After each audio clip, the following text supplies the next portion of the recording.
You see, the problem is not that you are too kind, but that you don't know who you are being kind to.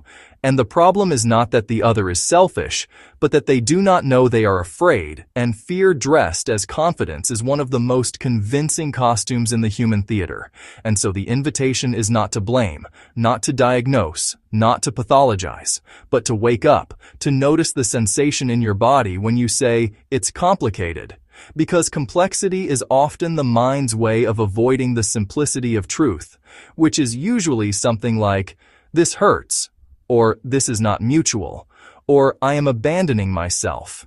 And these truths feel unbearable at first, because they require grief, and grief is the price of liberation. Because you must mourn not only the other, but the fantasy of who you thought you could be together, and more painfully, the identity you built around being the one who stays, the one who understands, the one who endures. And when you let that go, there is a terrifying moment of groundlessness, where you no longer know who you are without the struggle. And this is where most people turn back, because the ego would rather suffer than dissolve. But if you stay, if you tolerate that emptiness without rushing to fill it with another familiar pain, something extraordinary happens. The nervous system begins to recalibrate. The body learns that calm is not abandonment, that peace is not boredom, that love does not require self-betrayal, and slowly, very slowly, the attraction shifts. Not because you became colder, but because you became clearer. And clarity is invisible to predators, because predators rely on confusion.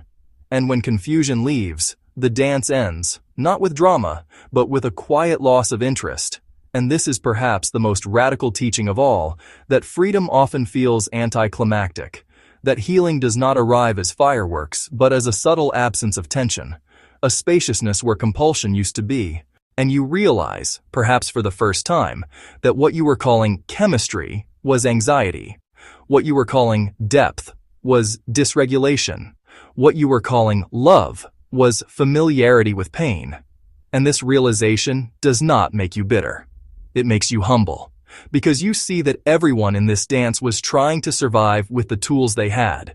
And survival is not a moral failing, but it is not the same as living. And so the teaching, if there is one, is not avoid narcissists or stop being sensitive, but rather know yourself. Know the patterns your nervous system mistakes for love. Know the roles your childhood rehearsed so well that you keep performing them on new stages. And when you know this, truly know it. Not as an idea, but as a felt recognition, the spell breaks.